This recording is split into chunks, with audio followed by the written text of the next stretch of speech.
Good morning, good morning, good morning. How is everyone today? Whew. If we can go ahead and launch the first poll, we're gonna start to get some interaction going in this room. You know, Corona has affected a small percentage of us physically, but it's affected all of us mentally. And May is Mental Awareness Month, and you know, the state of our economy has certainly affected all of us, either directly or indirectly. And so at the end, we're going to have some really powerful announcements. Right now, we're doing 2 hours daily, an hour in the morning, 1 hour in the evening. By the end of the month, we're going to have 15 hours of instruction a day to support everybody through this whole transition. And we like to think of it as adult summer camp. And we'd like to think of it as an opportunity to take a break and reset and connect to our purpose every day from 9 a.m. East Coast all the way to, was it like midnight? So it's going to be incredible. So as we all know, singing, it's been proven to lower stress, relieve anxiety, and elevate endorphins. Little movement of the energy in our body. Let's get a little bit more music, please. And as we sing, just kind of stretch. If you want to stand up, get some energy in your body. As we go on this journey, we want to try to change our state. Takes a brave heart to be okay when you're falling apart. Takes a brave soul to admit you don't know. You don't know. You don't know.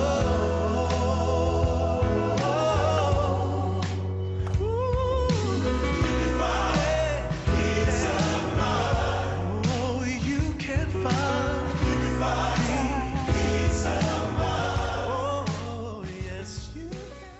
It's only times of uncertainty that we really get to practice our muscle around faith and trust and giving. And this is the season to do it.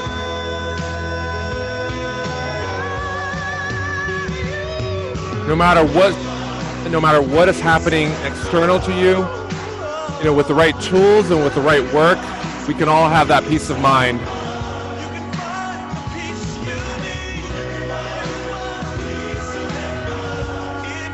Let's make sure to kind of move the arms, move the body. If you want to stand up, just stretch it out.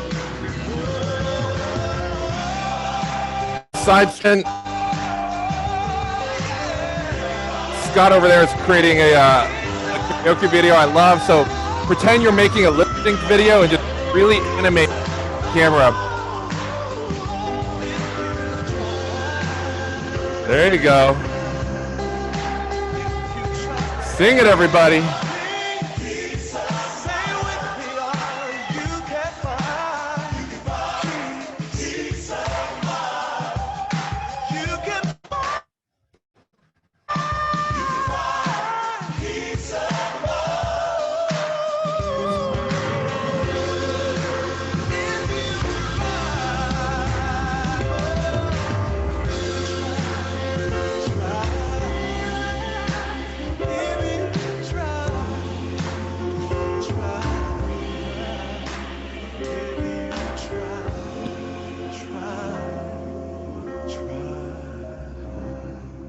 So I'd like for you to think about, let's take a moment and reflect on the week and connect with the week. What's one thing that was really sweet that happened? And what's one thing that was a bit sour? Take a moment to reflect. If you want to write it down, that's fine. If you want to share with the group, that would be even better.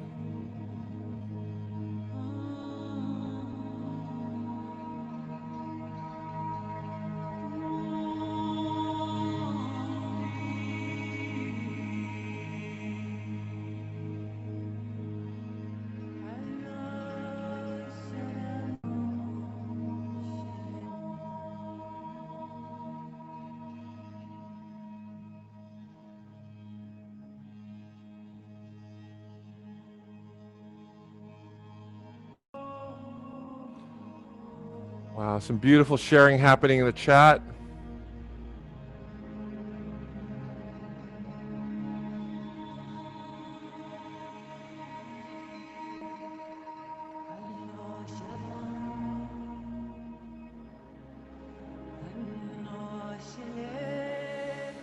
And start connecting to your breath.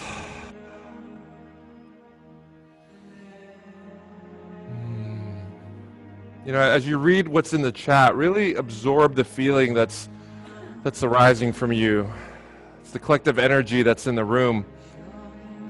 Annie says the sweetness was the maker stamp night. It was beautiful. So we had a event for the makers who, you know, stamp, and we asked to think about someone that they want to stamp for, share the story. You know, some of them stamp for friends, family, first responders, and that was a lovely evening. Let's see, sweet. Social distance visit with my dad. Sour had a headache on Wednesday. More grounded to nature, noticing God's beauty in the world. Wow, many blessings.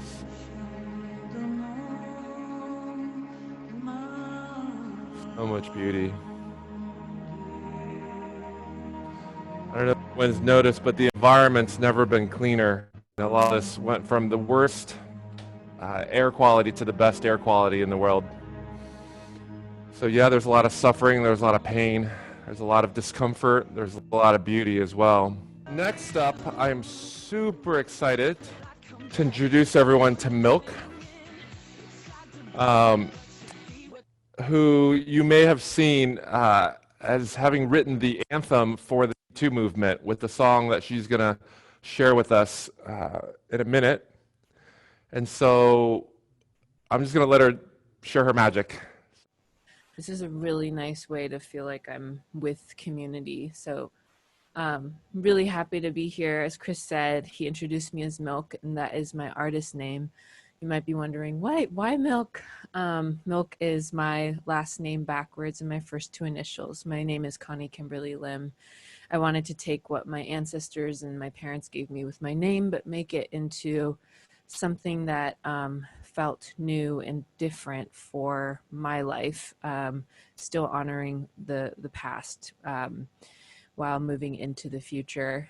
And a lot of what I do is stuff that a lot of what I shared through my music is what I try to gift myself as much as possible so that I can cultivate the kindness within, so that I can have better kindness with my loved ones, my friends, and surrounding communities as my interactions ripple outwards. And I wanted to start off by sharing one of my songs called Undercover. I'm going to take you on a bit of a journey. It's a 3-song journey.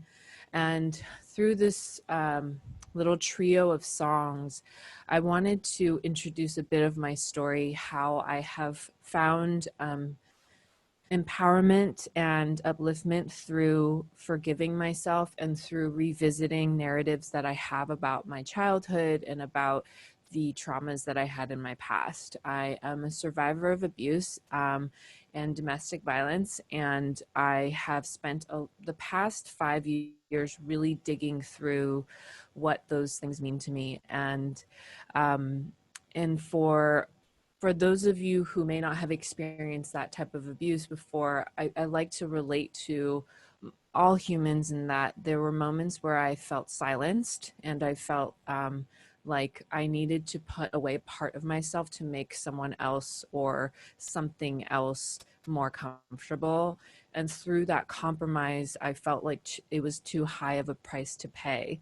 And so even as a human being existing in modern society, when we see in media all these different types of portrayals of what we should be or what a fulfilling life should be, all these shoulds are way heavy on our souls, I do believe. If you want to just like raise your hand, I'd love to like see how you all feel about like if you felt some of that pressure from external. Yeah, I'm seeing hands.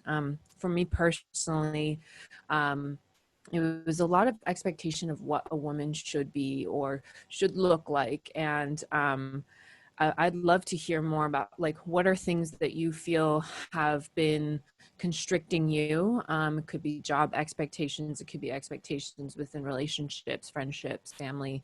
And so I found that if I kept hiding and kept compromising and folding myself into pieces to make other people comfortable, the greatest loss for me was that I didn't know who I was. because I spent so much time catering to others. And so this is one of the songs that I wrote undercover during my journey of like unveiling myself. And I do want to know also, there's a root word within apocalypse that actually means to reveal. And as we are all feeling this this sort of apocalypse in the world, there are things that are being revealed to ourselves about ourselves, our communities, our society. So it's quite interesting. What are we uncovering? And so as I play this song, I do welcome you to think about like, what are the things that are holding you back from revealing truths about you? And I personally will also share throughout the song my own challenges. So we're doing it together. This is Undercover.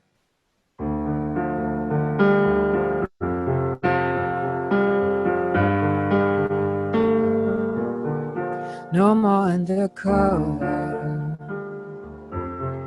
no more will I hide, no more chasing numbers,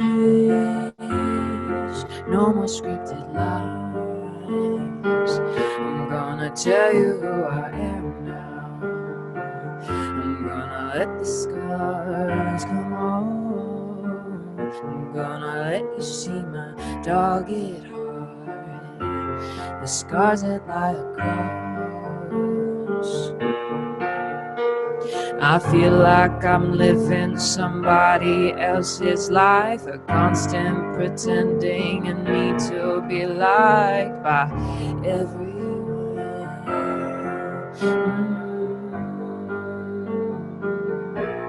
It's all I ever wanted, to let down my guard, be out in the open, not have to try so hard. It's all I ever wanted, to let down my guard, be out in the open, not have to try so hard.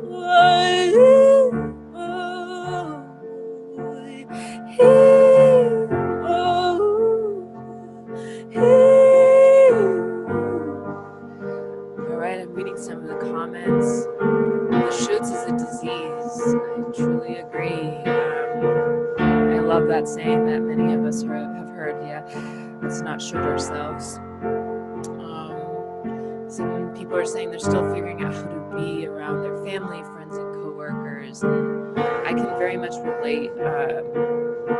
I feel like bravery is this muscle, and I grew up super shy. I didn't know how to say no to people. I didn't know how to do any confrontations, and boundaries were very blurred for me. And when I decided that maybe I'm not inherently bad and maybe I deserve a good life, I started practicing, and it scared me so much, but I started practicing in little moments where I started with, I think it was food. I think someone said, oh, well, Connie really likes like that type of vegetable, and it wasn't true. And usually I would have just like let that comment slip and just pass by and not cause any kind of tension but I was like, actually, you know, I don't really like that dish. I actually prefer this, but I'm really glad you suggested that. Just like even little things like that for me helped me to crack open the ability of doing any type of confrontation, to really share who I am. And so bravery is this muscle. So I challenge you as I sing this next verse, what are things that you are wanting to share with your close ones or your loved ones or your coworkers, your community? What is something that you're getting ready to share or you're thinking about? And if you're not ready to share that in the chat, you can just share some thoughts about like what you're going through as you try to find that bravery. What are things that are helping you?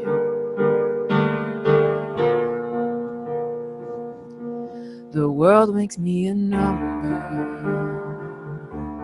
The world wants me to fit into pretty little boxes. Well, I'm not doing it. I feel like I'm living somebody else's life, a constant pretending I need to be liked by the ones that I love.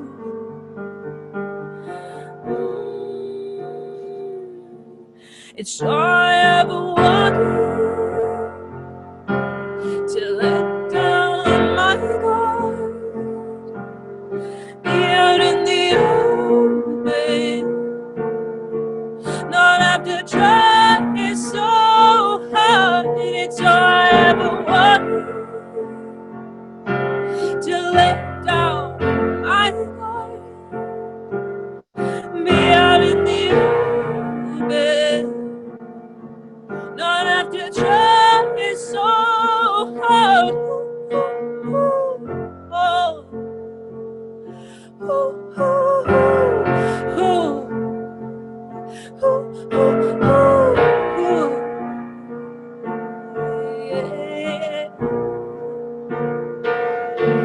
Now let's pull those lyrics back up. I invite you to sing along with me here. This is the chorus. It's kind of cathartic too. And if it helps you to sing while you're closing your eyes, do that too. It goes, it's all I ever wanted, to let down my guard, be out in the open, not have to try so hard. It's all I ever wanted, to let down my guard, be out in the open, don't have to try so hard. I feel you singing with me. Let's do it again.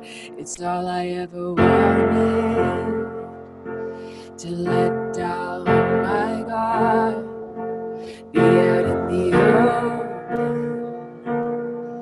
don't have to try so hard. Keep it going. It's all I ever wanted, to let down my guard, be out in the open, not have to try so hard. Last time, chins lifted. It's all I ever wanted, to let down my guard, be out in the open, not have to try so hard. Ah, beautiful. I'm reading some of the comments. I agree. Like, I feel so similarly with some of these comments. Like, I need to stop hiding, stop being what everyone else expects me to be, find my purpose in this life, the ultimate gift that God wants me to receive for myself and deliver to others. So much time has passed, afraid I've missed the boat. Oh my goodness. Who can relate to this feeling of like not being able to keep up or feeling like we're running out of time?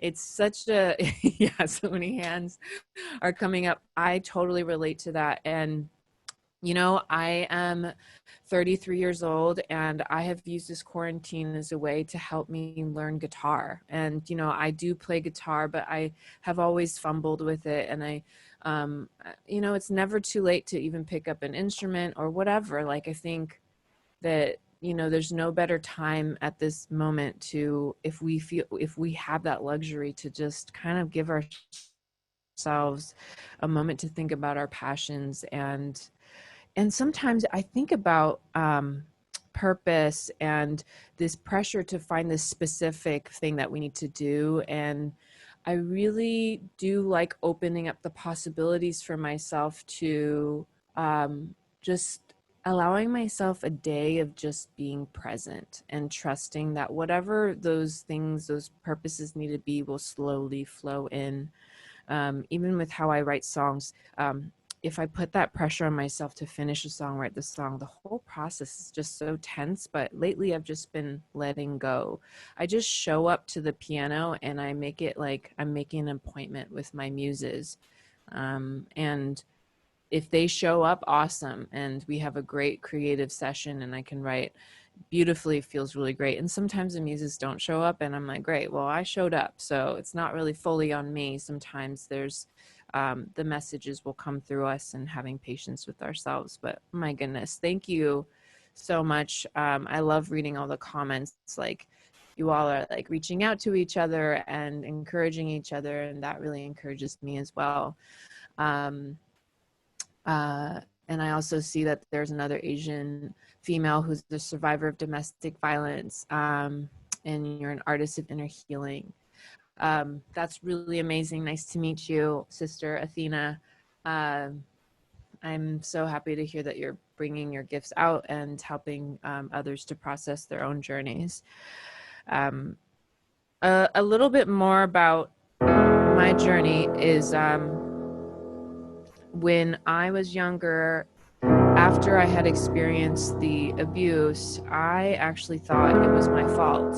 And I think because of the limitations of a more traditional culture that I grew up in, that was the narrative, was that like I was dirty, I was bad, and I attracted that trouble to myself. And so for a long time after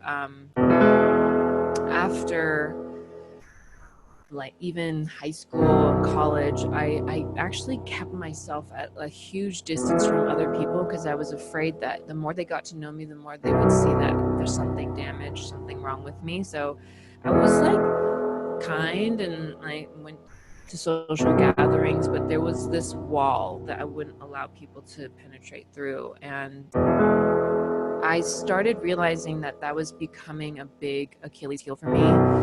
I remember I would go to classes and my professors would ask me like, what is your vision for yourself? If you dream big, what do you want for yourself? And I would always hit this glass ceiling. I almost felt like Alice in Wonderland, and Alice when she got really big but the house was too small for her. And I felt like I was constricting myself. And I knew it came from these ideas that I had from my own trauma.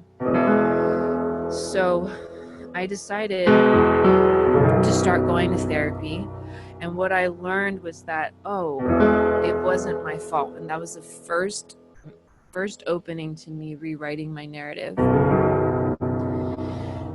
And through that, I started dreaming. And my dreams while I was sleeping was me as a younger kid rewriting my history. And I was basically reenacting moments of my past, but saying and doing the things I wish I had done. So my subconscious was playing with this new self-empowerment, almost like reclaiming the power I wish I had as a child. I'm actually very curious, is anyone else dreaming more now that we're in quarantine? Anyone dreaming more or finding any? Yeah, I'm finding that I'm trying to log those more and trying to understand. I was wondering if there's like a general like expansion of consciousness with dreams. In one of these dreams, my younger self was getting hit by my abuser, and there was someone watching. And I looked at the observer and I said two things that I had never said before in my actual life. And I looked at the observer and said, I need help. This is not right. And the observer looked at me and said, well, if you say something, you're going to make it worse. So just stay quiet for now and it'll be over soon. And so then I said the third thing that I had never said before in my real life. I said, well, I can't keep quiet. And I remember waking up at that moment in such a vivid dream.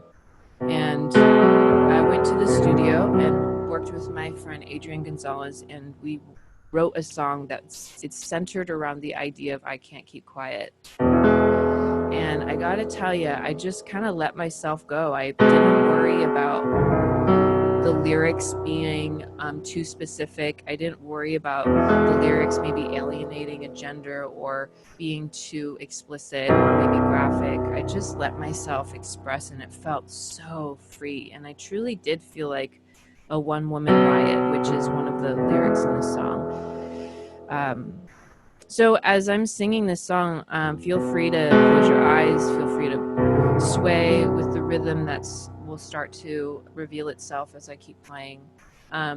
Also, I'd be curious to hear what is something that you're ready to speak up about, especially with the quarantine happening. There's a lot of things about our society and about ourselves that's getting highlighted. What are the things that are starting to bubble up? What's getting your heart racing? What do you want to spend more time speaking up for and about? All right, this is quiet. Put on your face, know your place. Shut up and smile.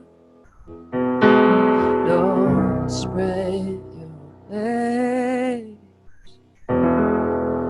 Ooh, I could do that, but no one knows me, no one ever will.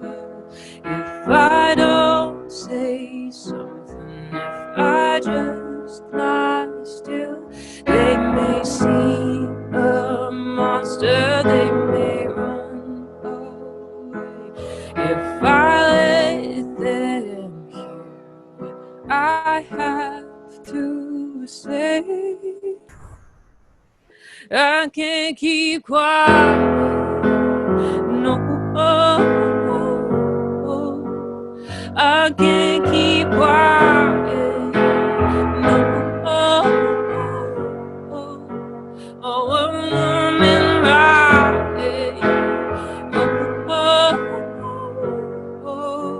I can't keep quiet for anyone. No,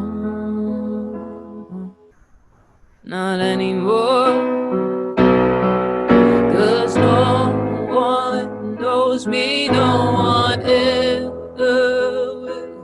If I don't say something, take that dry blue pill, they may see that monster, they may run away.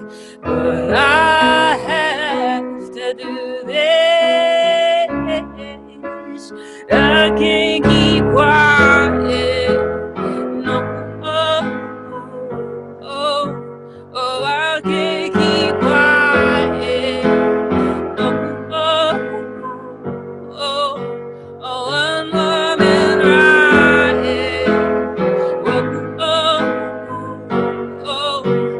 I can't keep quiet.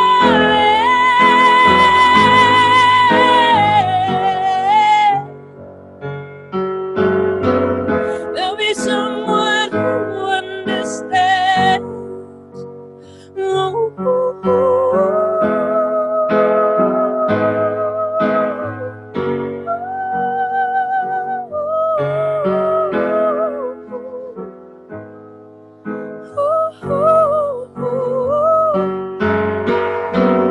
Let it out, let it out, let it out now. Oh, yeah, yeah, yeah, yeah. Let it out, let it out, let it out now. Whatever you're holding in. Oh, yeah, yeah. Let it out, let it out, let it out now. Your truth, your story. Let it out, let it out, let it out now. Oh, I can't keep quiet. No, I can't keep quiet. No, I can't keep quiet. Oh, no, I won't. No, we won't. Let me see a yes in the chat box if you won't keep quiet. No, we won't keep quiet.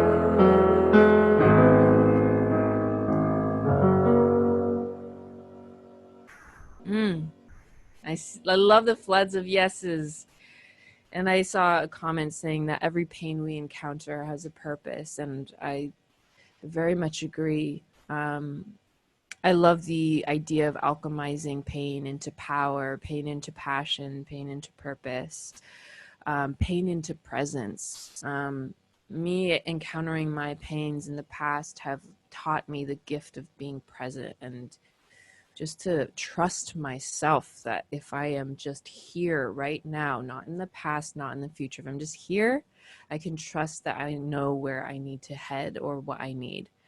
In this moment, I kind of want you to just think about, just close your eyes and like think about how you're feeling your body, and maybe less thinking actually, maybe just feel like, what do I need right now? You know, what are the things that you need at this very moment? Maybe it's a sip of water.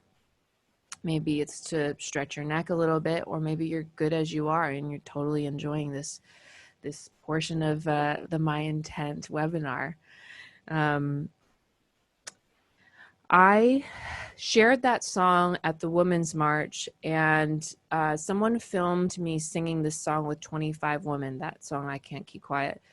Someone put that video on their Facebook and Twitter accounts, and what happened was pretty miraculous. In a couple of days, the song got 14 million views, and that's the image that Chris used to introduce me at the very top, was a picture of me holding up an I Can't Keep Quiet sign, and I was with 25 other strangers, and I had Skyped with them and come up with harmony parts and rehearsed with them online, and then we got together in person.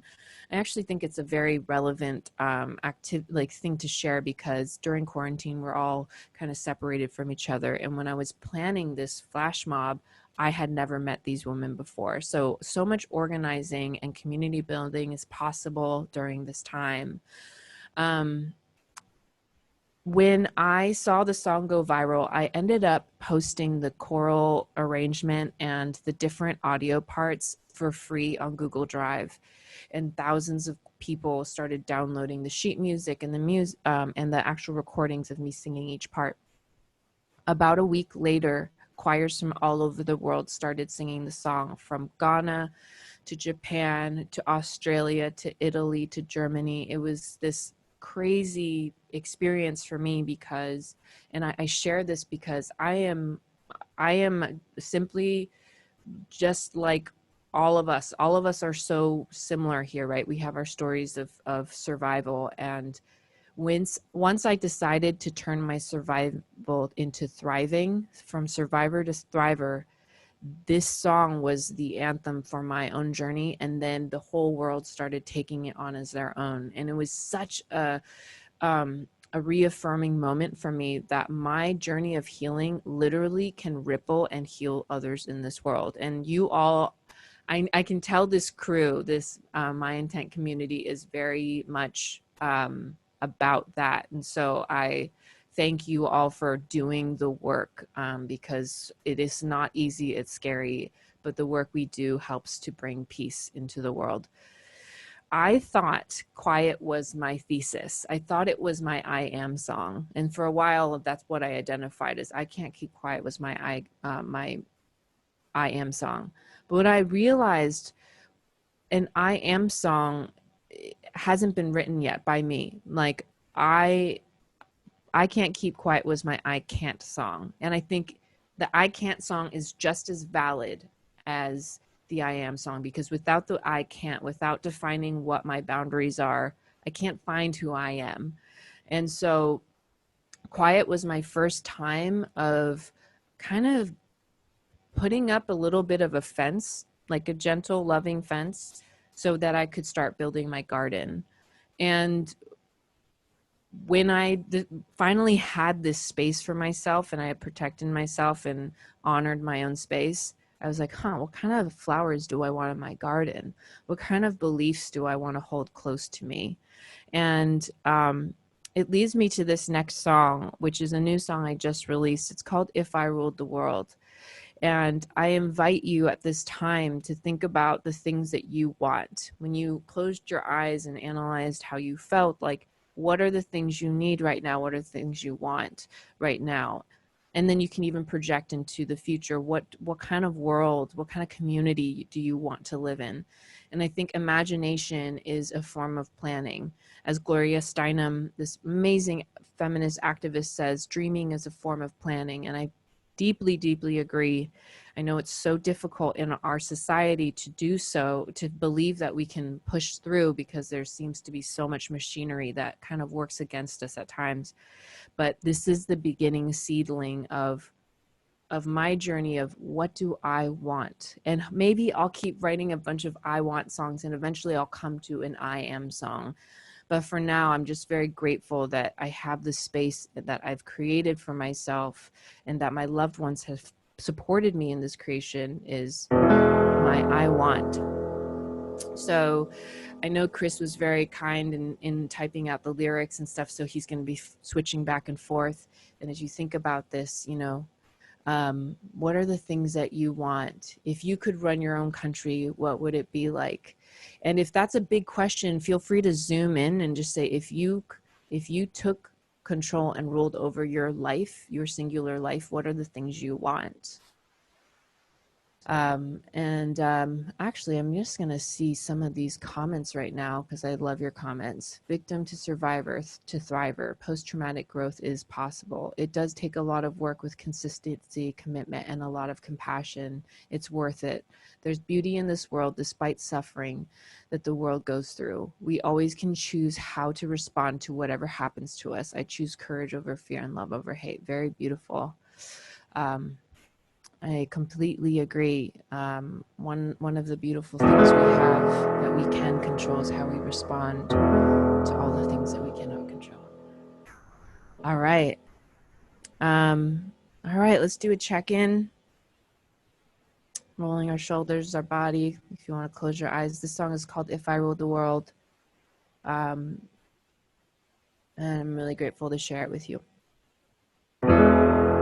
If I ruled the world, if I ruled the world, ruled the world, ruled the world, I'd give the power to the people. Everybody would be equal. Fight Club would have a sequel, and my rent would be much cheaper. Jenny wouldn't hate her figure when she's smaller, when she's bigger. She'd be kissing on the mirror, and the Wi-Fi would be quicker. Everybody would recycle. Fewer cars and more bicycles. No more fighting for survival. You would hear this song on vinyl. If I ruled the world, if I ruled the world, ruled the world, ruled the world. If I ruled the world, if I ruled the world, ruled the world, ruled the world. You'd see a doctor if you're sick. Mary, don't you worry about it, 'cause there'll be no crazy bill. No more $1,000 bills. Age would be a source of pride. You've got beautiful lifelines. 9 to 5 include your nap time. Then there'd be TED Talks at halftime. Or maybe there would be in MyIntent talks at halftime.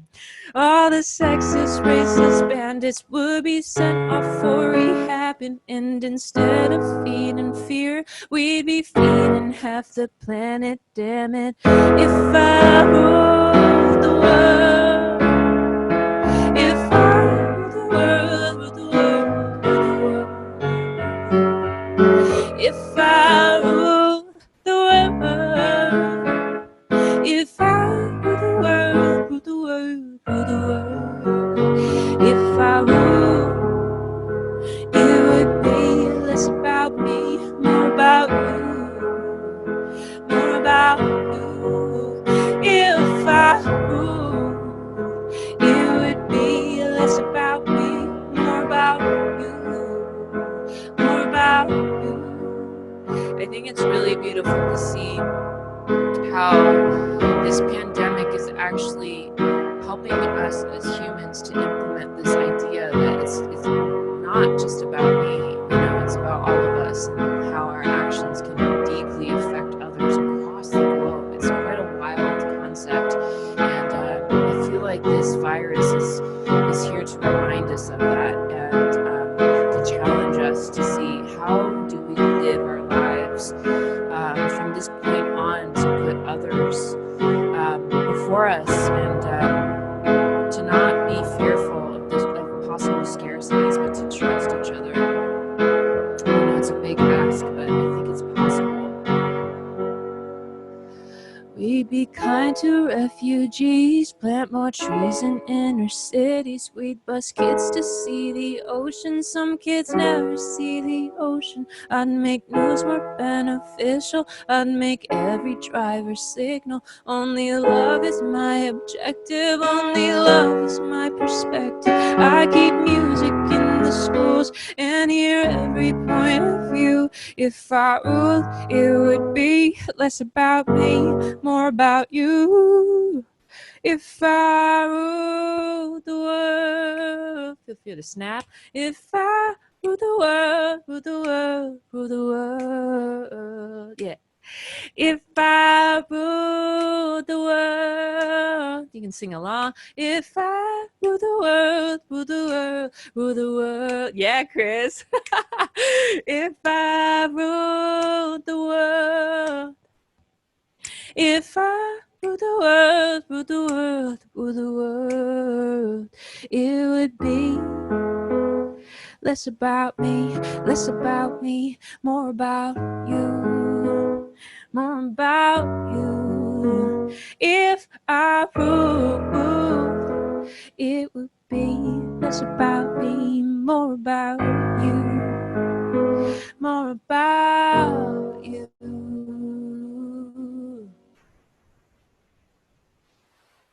All right. Me and we. Yes, me to we. I love that. And if we put we into the I, illness turns into wellness, which is one of my favorite memes that I've seen so far.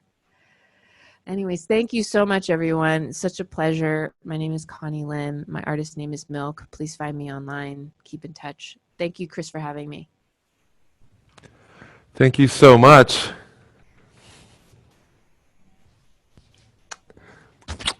And we'll send out ways to connect with MILCK and support. She has a charity that we'll be donating to, and we'll definitely send all that information out. I want to spotlight someone in the community who is doing some incredible work, Mr. Ed Goyette, who has been nominated, or who has won the award actually for the best coffeehouse in America, and he's doing some incredible work over in New Hampshire, serving Boston. So I'm going to bring him up to share his journey. Thanks so much for having me, Chris. It's this community here is just something that gives me so much hope to see and be a part of, and to all the people out there, really. It's the kind of thing that I look at as kind of our highest aspiration, just a very heart-centered community. And I want to talk to you about heart-centered business, and that's what we run here at Beantown. And Chris mentioned that we were named Best Coffee House in America, and I want to tell you a little bit about that story because it's really the underpinning of everything we do. So you can see up there, it says Beantown exists to be an example of what the world should be on its very best day. And if you look under that, you see a lot of awards, and we're the most awarded cafe in our state. And there's a very good reason for that, is because we base everything we do on love. We base everything we do on love for our customers, love for our employees, and our love for each other, and even love for our vendors. And what we've discovered is when you base a business on love, some truly magical things happen. And you've always heard the term, nice guys finish last. And I really feel strongly that that's something of the past, that we're going into a world now where heart and love-based businesses are ready to thrive and ready to rise. And that is something that I've been proving since 1993. So the story around this is when we opened this cafe in Hampstead, New Hampshire, tiny little town in New Hampshire. we saw a ton of need in our community, and we had about $10,000 for our marketing. And what we did was, instead of telling people to come and say hello to us and try to get them to come in and convince them to come, we donated all of that money to the community. And it gave me the opportunity to really understand what was happening in our community and the need that we saw. And that was really the basis for this business, was giving. And for years and years and years, that has proven to be not only the right thing to do as human beings, but just an amazing way to run a business. So when Chris reached out to me, this is our latest thing, the Fuel the Front Line. When the pandemic hit, day one, we lost about 70% of our business. And I saw in the financial status poll, a lot of us are hurting right now, and a lot of us are having a hard time making ends meet. And when you take 70% out of a business like mine, a lot of times those businesses go out and they go under. And the wonderful thing about how we've been running it is I had an automatic thing to defer to. I could look back and say, okay, what would Love do in this position? What should we do based off of everything we're all about? And again, we just looked for the need. And we saw all these people, like you see up here, the emergency departments, they were struggling so hard. And my niece actually is working at a COVID floor down in Boston. And I heard the stories, and we thought, what a wonderful thing would it be if we could support them? Well, if you had lost 70% of your business, you can't support people. So we looked to our community and we said, hey, this is what we would like to do. If you provide us the money, we will drive wherever you want us to deliver food to the frontline workers. And I personally have driven hundreds and hundreds and hundreds of miles during the month of April. But it's some of the most important work I've ever done, and some of the most emotionally stretching work I've done, to go to these places and see the people and look into their eyes and know that they're fighting for people every single day. And going forward, I have just so much hope. I just have so much hope that we can make this change and this turn in its only business. And you see here all the gratitude that we've received coming back. Those are all directly from hospitals and healthcare workers who took the time after we delivered food to sign notes and send notes to the cafe.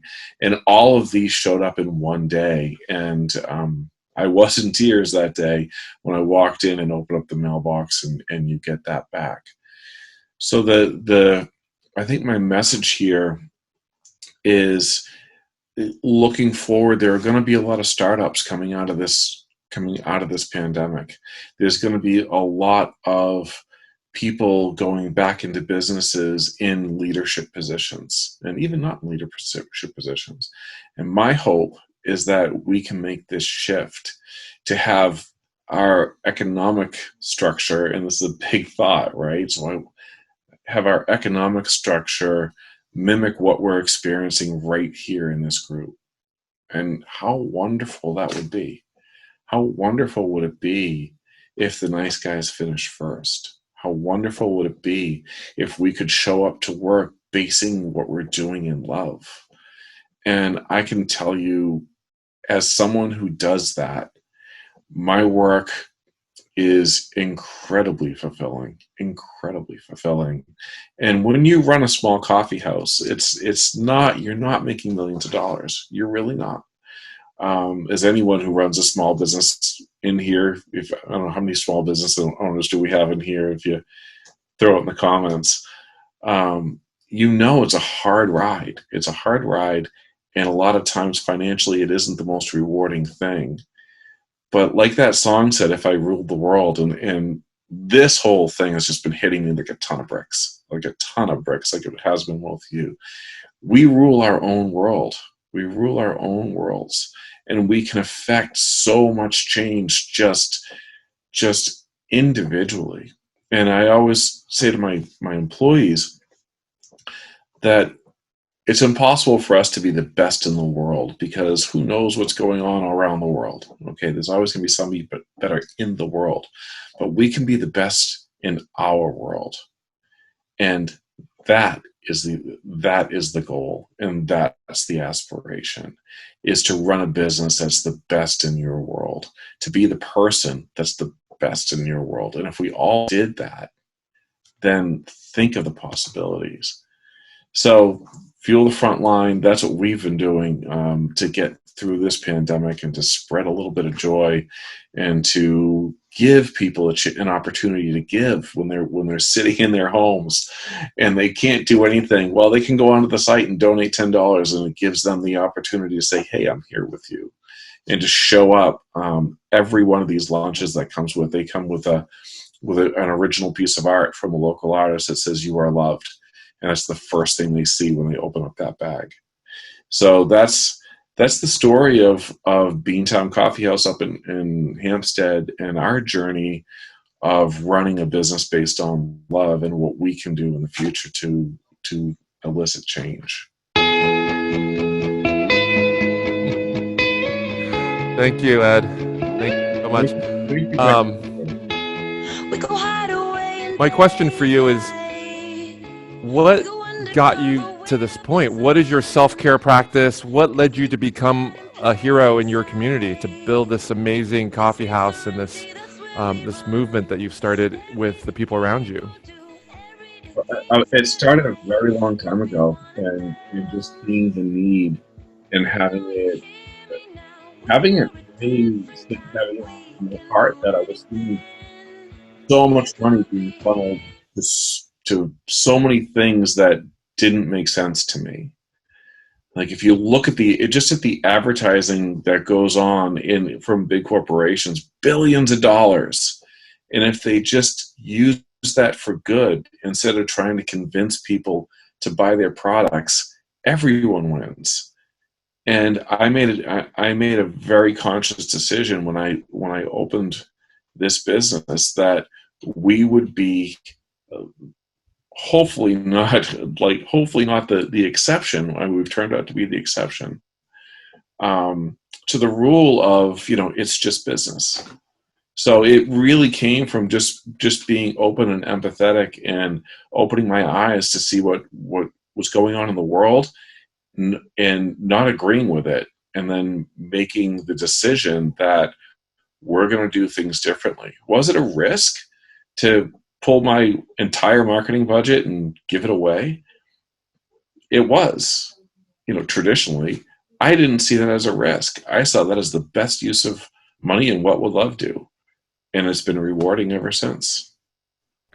That is powerful. And we're shifting that direction as well. So thank you so much, Ed. And we're going to be donating to you, and we're going to be donating cash, and we're going to be donating MyIntent pieces to give out to the frontline workers. I have a plan for those too.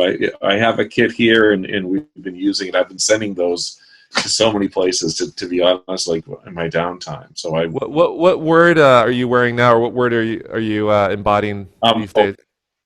Hope. Beautiful. Why hope?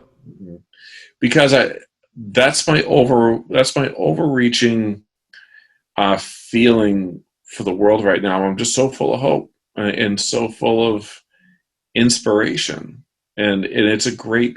It's a horrible time for those affected, but it's also a time of rebirth, and that's a time of hope. And I just want to spread as much of it as I possibly can. That's my example of what the world should be on its very best day. Amen. Thank you so much. Thank you for joining us all the way from the East Coast. Yeah, and find me if you want to learn more about a heart-centered business. I'm in. So find me anywhere on Facebook or Instagram and reach out.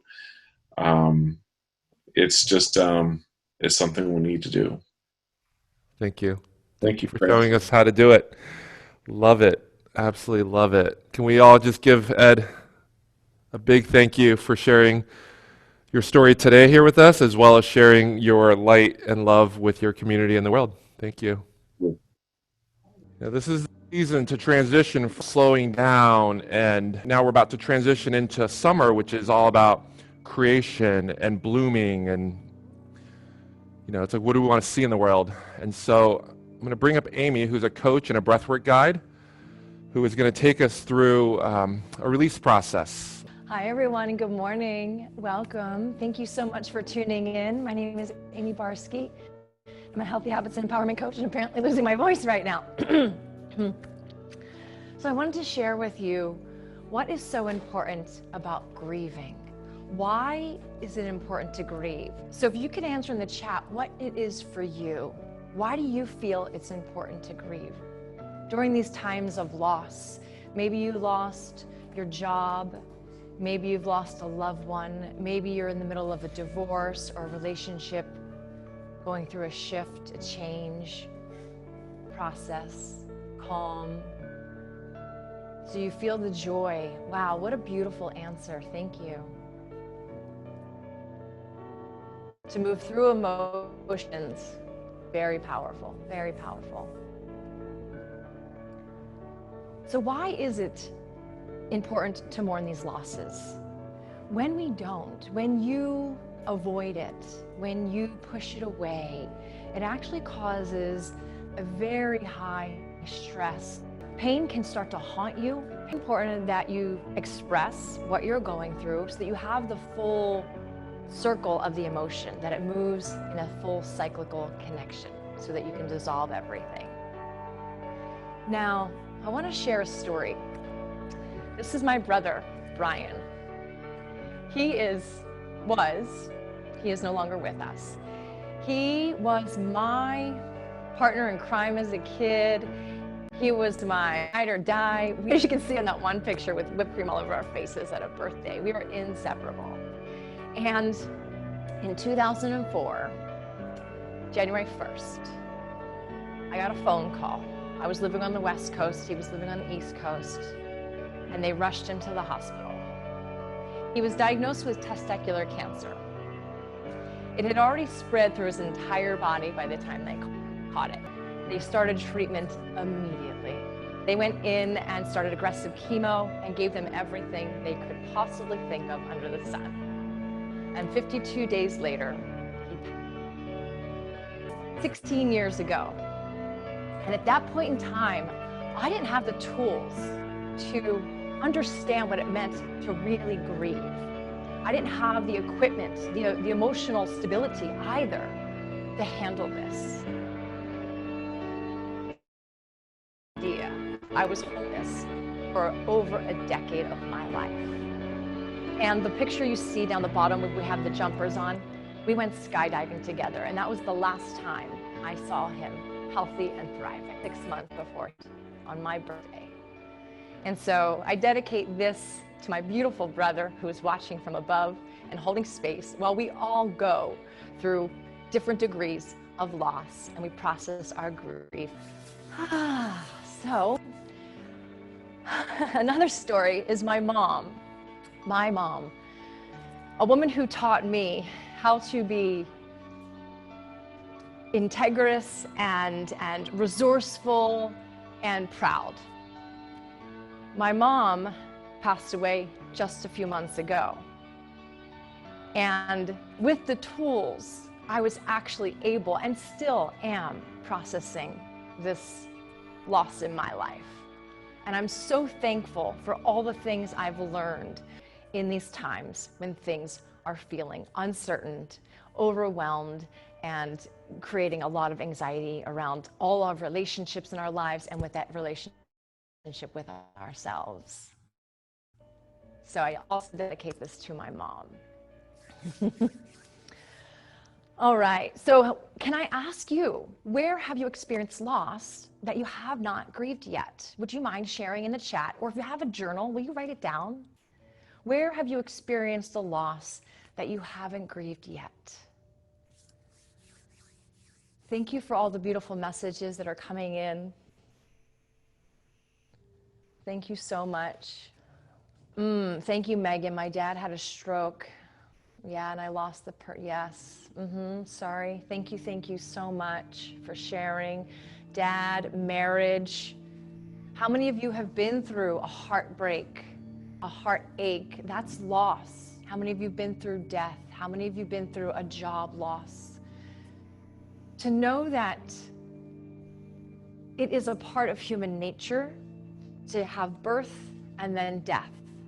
And it's interesting how often we celebrate birth because it's the excitement of a new life. Could we learn, could we bring in the idea that death is also the celebration of a life that was, and then continue on that journey that our souls are on, this divine connection to the higher self. Thank you. Girlfriend.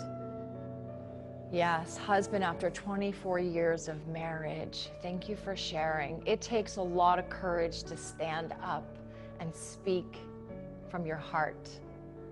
And in this community that we have here, what a gift to come together and support each other, especially during these times. So when we are grieving, it takes that courage, like I mentioned, to get uncomfortable, avoid these emotions. I want to push them down and I want to suppress them. It's very normal, it's actually very natural, but we have to come to the higher intelligence of how our being, our body, our divine self is supposed to be expressed. And we're meant to be expressed with joy and excitement and happiness and success and abundance and prosperity. So asking yourself, what distractions, what addictions have I turned to?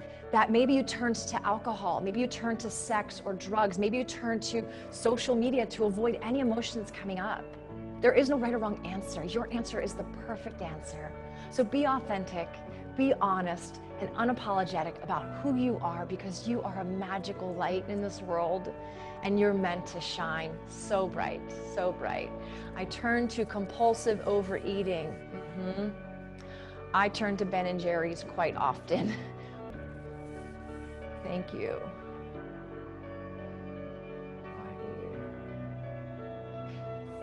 All right.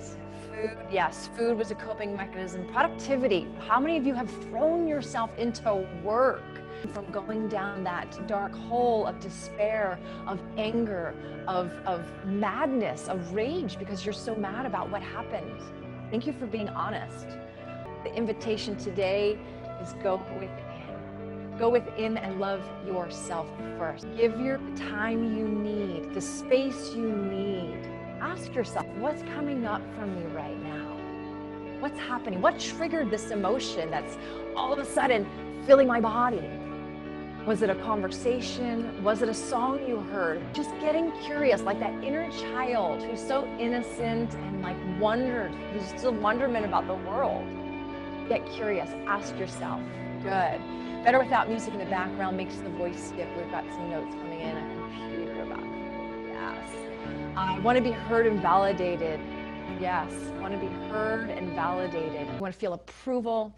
Absolutely. Allow forgiveness to my parents who did the best they could. Thank you. Dan says music is great. He's enjoying it. Doing the inner work, the inner self. Absolutely. And with this community, I mean, what a beautiful that we can, maybe not physically right now, but will you imagine that day when we all get together and just bloom and blossom in an incredible spiral roll of hugs? Oh, thank you. Hi, Amanda. All right. So, and doing acro, yes. We've got lots of friends on board. Thank you, Kina. Might be the internet, it's skipping a bit still. Good. Thank you for the feedback. We really appreciate it. You know, this is a learning process for all of us, and we are just so excited to bring everyone together and let each other know that, guys, it's okay to not feel okay. It's so okay to just, I'll say it, feel like shit. Feel like you don't want to get off the couch. And then ask yourself, what's going on? Start to process that. Take the naps you need if you're exhausted. Slowing down. Although it created some loss in your world, whether it was financial or, you know, less connection physically, how many of you have been enjoying this slowdown period? Type yes in the comments if you've actually been enjoying the slowdown period.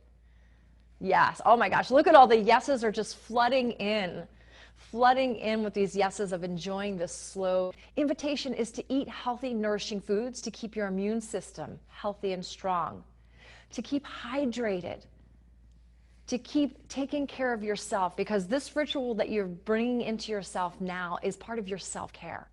And if you can plug that in every single day, that would be like the golden nugget. We're all doing this together. So thank you for showing up today. I really appreciate it. So beautiful. All right. So talking about this active breathing, it's interesting. Breath is a part of life, right? We don't think about it. We just do it. Just like your body digests the food and your heart beats and your eyes blink. We don't think about breath consciously very often.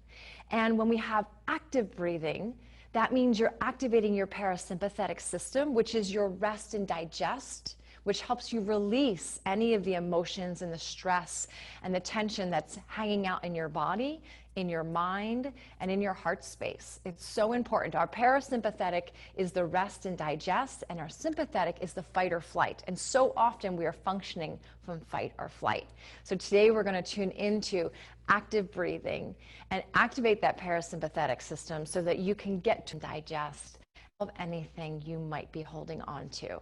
So I'm going to ask you to get honest with yourself. I'm going to ask you to be so open, be that vessel that is willing, because if nothing changes, nothing changes. And you only know what you know until you know something else. So here today is an opportunity for you to learn something about yourself so that you could be the best version of you moving forward. It is spring cleaning, so we're hanging up some of that stuff, all right? Let's see, we've got some comments coming in.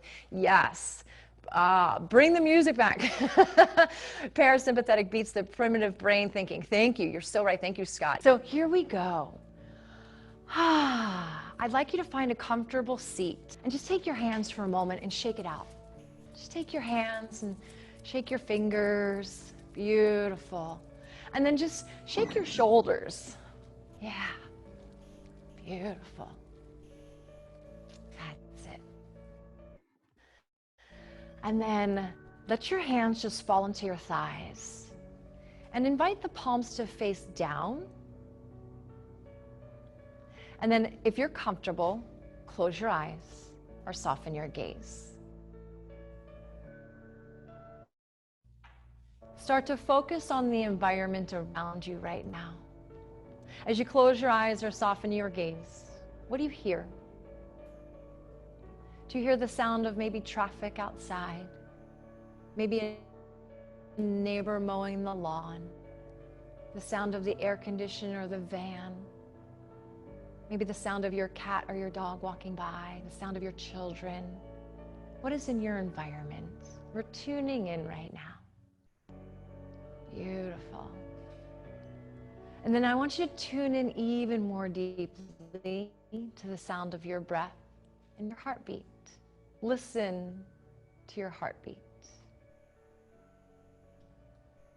Do you feel that heartbeat and that breath in a place of harmony and grace? And while you're here in this space, knowing that you're being caressed by a golden warm light, safe and sacred, in your mind's eye, in your imagination, walk towards a waterfall. This waterfall can be in the mountains, it can be at the beaches, it can be wherever your imagination takes you. And as you walk this waterfall, you find yourself underneath. And the water is the perfect temperature for your body. And the pressure caresses your shoulders, relaxing and calming. And as the water falls towards your feet, and you stand here, whole and complete, recognizing how amazing you are for showing up for yourself in this safe space. And as you breathe in your imagination, the water falls into the crown of the head. And it opens up the mind's eye And the water washes away all negative beliefs, limiting thoughts that are holding you self. And the water washes behind the eyes, clearing your vision. And let the water swish and swirl behind the nose and the ears, clearing your hearing. Feel the water go into the subconscious mind, clearing past trauma and drama, pain, and guilt, and shame. Feel the water into the mouth, relaxing your jaw, softening your tongue, allowing the words that are stuck or unsaid to wash away. Your breath is full and steady. Allow the water to wash into the heart space, feeling the energy of the cleanse, feeling the energy of cleanse, of negative emotions, anger, sadness, greed, worry. That's it. Allow the water wash into the lungs, dissolving any dis-ease, discomfort, ailments, and inflammations in the body, down into the belly, into the knees, into the fingers, into the toes. Your entire system is completely washed clean, whole, and complete. And gently find your way walking away from the waterfall into a beautiful space of warm sunlight, whether it's a vast field or an open beach or a mountaintop. In your imagination, lay in the sand or on the grass and feel the sun warm your body. In this safe space, I ask you, where have you experienced loss that you have not grieved yet? Visualize that experience and all the details that go with it.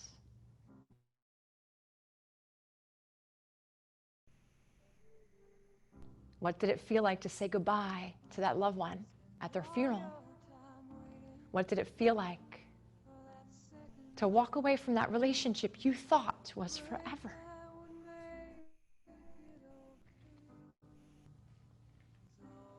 What did it feel like to have the perfect job, and at this moment it's no longer?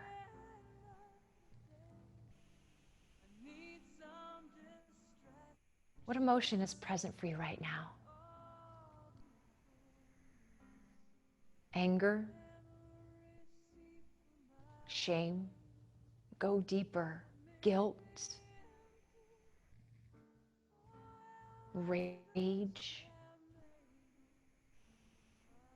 What is coming up for you right now? With every single breath you take is an opportunity to move it through, identifying it. Give yourself permission to name it, to claim it. Say, yes, this is how I'm feeling. I take responsibility and I breathe through this. And being honest, what distraction using to cope or cover up these emotions? Have you turned your heart off to loving again? Have you turned your mind off to the possibilities of success and abundance in your life because one person said, you're not enough?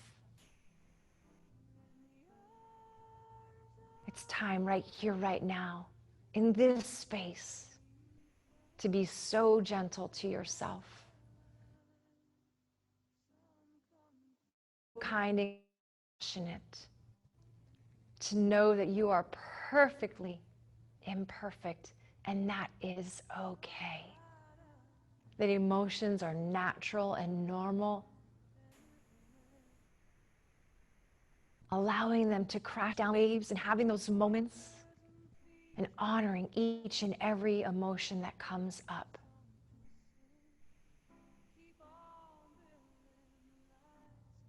You're in the arms of angels right here, right now. Your inner child is present. She or he needs you. Will you show up for them? Will you see into their eyes so clearly the younger version of you to the deep, curious eyes, those eyes of freedom, those eyes of joy, those eyes of laughter. And in your imagination, will you hold hands with your inner child? Will you look into their eyes and let them know, I'm sorry. Let them know that now is the time that you are choosing to slow down and take care of yourself. That you are nurturing yourself along with this inner child, this beautiful golden light. Let them know, I love you. And ask them for forgiveness. I forgive you. Will you forgive me for not being there when you needed me most? For listening to beliefs that weren't true, that I'm not enough, I don't deserve love. I know now that I am worthy. We are worthy.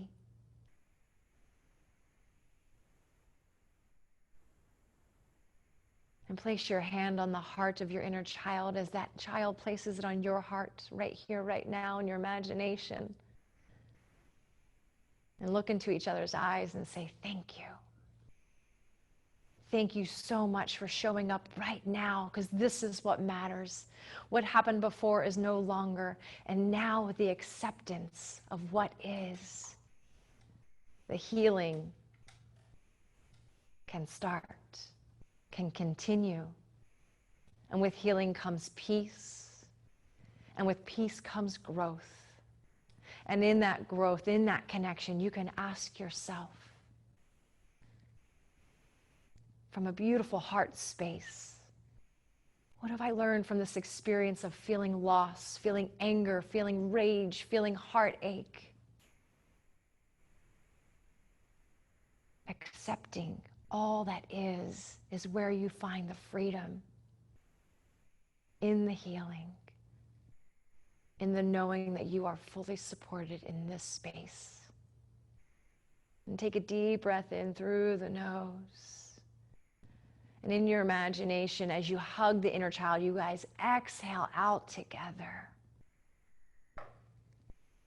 And everyone take a deep breath in and expand your arms up to the sky. Open the heart space up.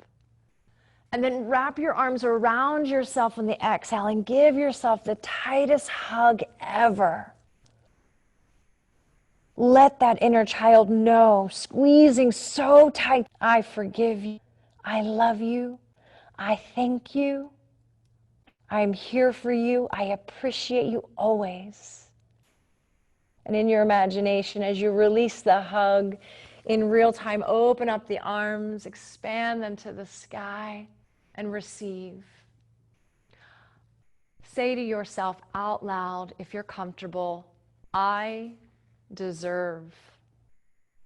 You deserve everything you want in this world: success, laughter, joy, good health, and prosperity.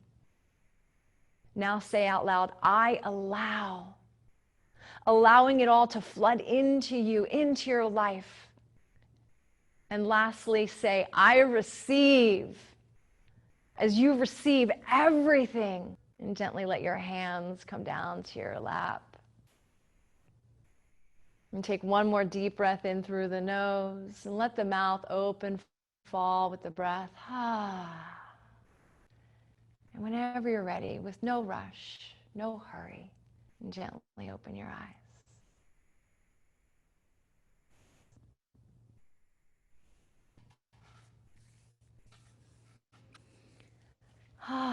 So here we are in the space, invitation to ask, how might you grow from this? Right now, will you write in the chat or in your journal, how might you grow from this experience that you just had and from the loss you might be feeling?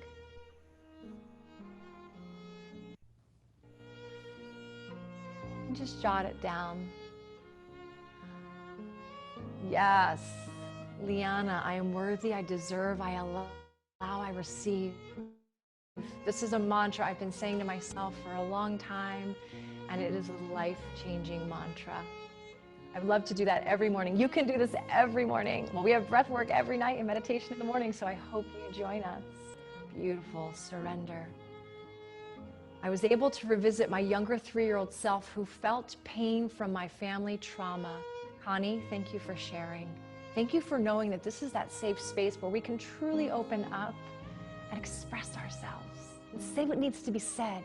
Because once it's out, the healing goes even more deeper. And with that healing, that deeper healing, joy. Breath, surrender, receive, I am growing. We are all growing. Yes, I am worthy of my desires, learning. Oh my God, you guys, I'm gonna start to tear up. Yes, what's the name of that song? Oh my gosh, that was Sarah McLachlan, Angel, yes. Yeah, the playlist will be out there as well, guys. The playlist will be out. Learn to accept in human, yes. When we have the intellectual capacity to accept what is, that's when peace happens. That's when joy happens. We have 3 things in the world we cannot control. Mother Earth, Father Time, and other people's opinions and words. However, what do we get to control? We get to control our own thoughts. We get to control our own words and our own actions. Oh, I'm a master. Yes, I matter, absolutely. Pick my battles. I relate to the song my grandparents were passing. Amazing. Yes.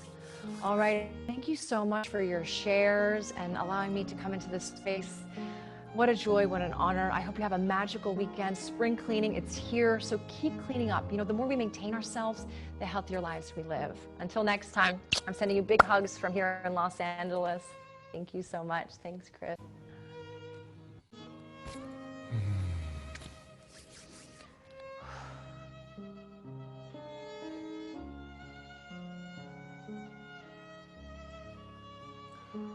So I'll just take a moment and just let that sink in.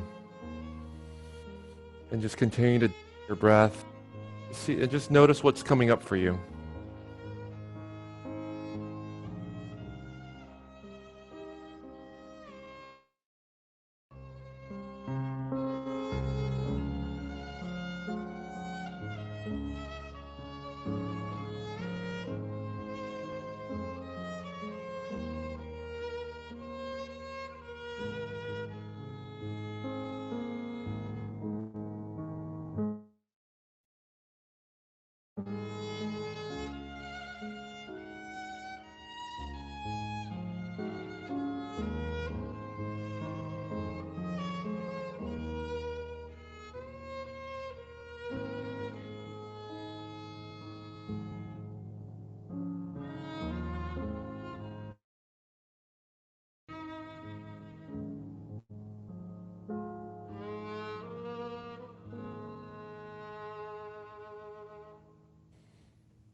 Deep breath in.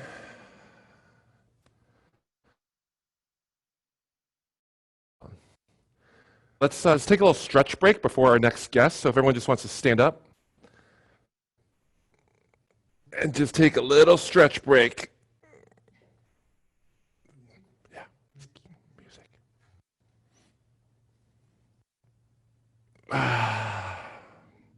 You know, that was a very intense experience, and I think after an intense experience, we can move that energy out and just clear that, let that grief go. Just a reminder that what doesn't kill you makes you stronger. That photo that you saw on the last slide, I shot at Burning Man in 2014, and it was one of the most challenging experiences of my life. It was one of the first times I really learned about the word courage. All right, so if you guys want to just move around a little bit, give me a little more music.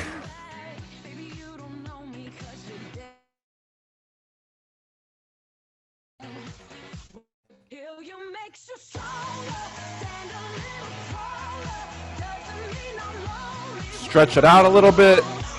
Give yourself, try to do the stretch.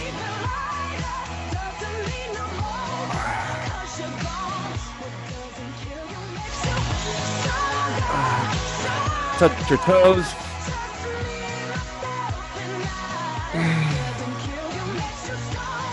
You're home a lot these days, and it's easy to forget to get up and just go for a walk around the house, around the neighborhood. Otherwise, we're in a seat all day long.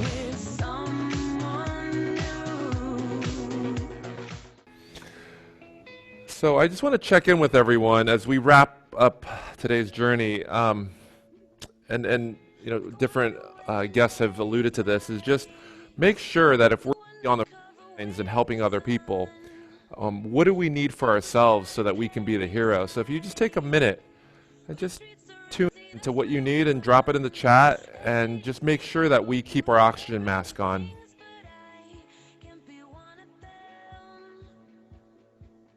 You know, as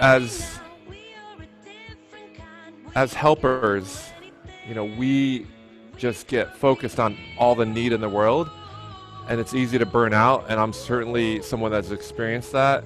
I've had to learn to pull back, and I've learned to just trust the process, that I do what I need to do, and I do my best, and leave the rest up to you know, others that are going to step in to also, you know, make it happen. You know, none of us are a one-person show, but if all of us step in, then the world is going to be fine.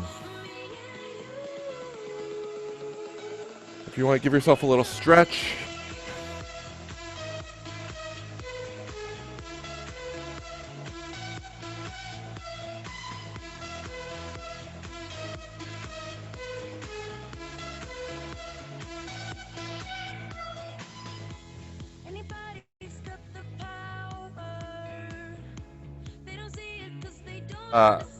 I love this quote from Mother Teresa: do small things, but with great love. You know, we don't need to have, you know, opened up, I don't know what, but to start, you know, the next American like the Red Cross or the next United Way to make a difference, right? Ed is a beautiful example. Runs a coffee house, but does it so differently. That's a shining example on how to do things right. So I want to ask you, as we wrap up, you know, how will you serve this week?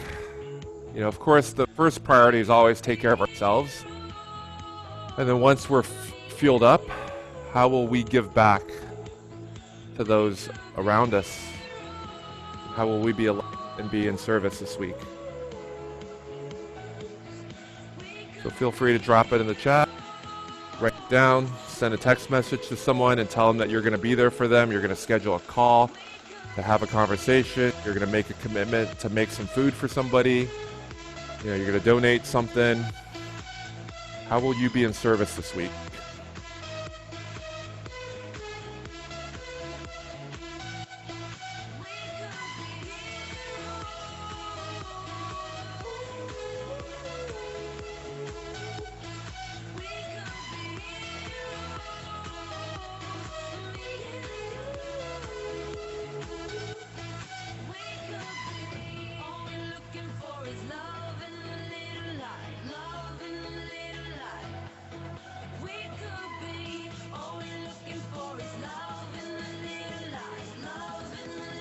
I love that someone's creating a grief group. That is so beautiful. That is so beautiful.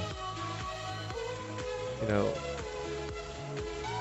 give is so much more than just money. We often think about giving, you know, dollars and cents, but energetic, all of us have something to give, whether or not employed or whatever our bank account is. We can all be there for each other emotionally and spiritually. So as we wrap up, take a deep breath in.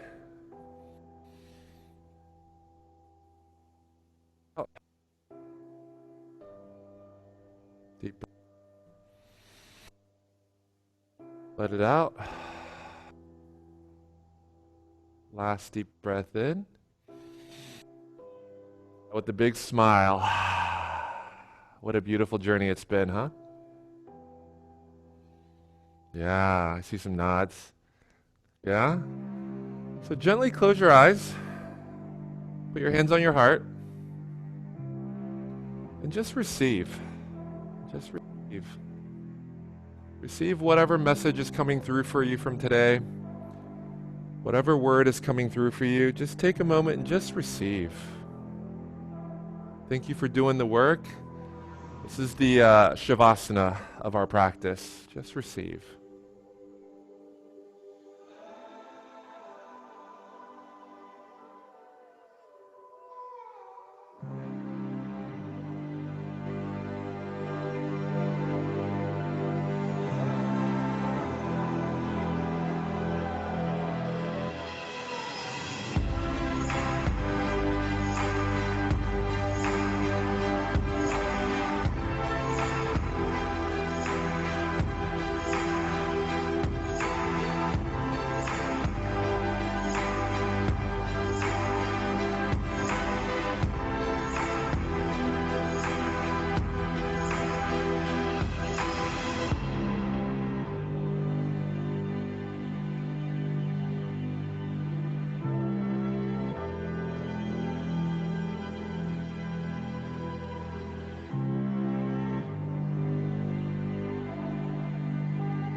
When you're ready, gently open your eyes. Move into breakouts. Let's do 15 breakouts for 8 minutes. And we're going to do music down. Do in alphabetic order, starting with A. About a minute per person. And you're just going to share what's alive for you, what your takeaway was from today. Everyone else, just hold space. You know, no feedback, no coaching. Just hold space and just connect. So if you can all just go around and do a minute of sharing, we'll be back in 10 minutes. So let's do breakouts.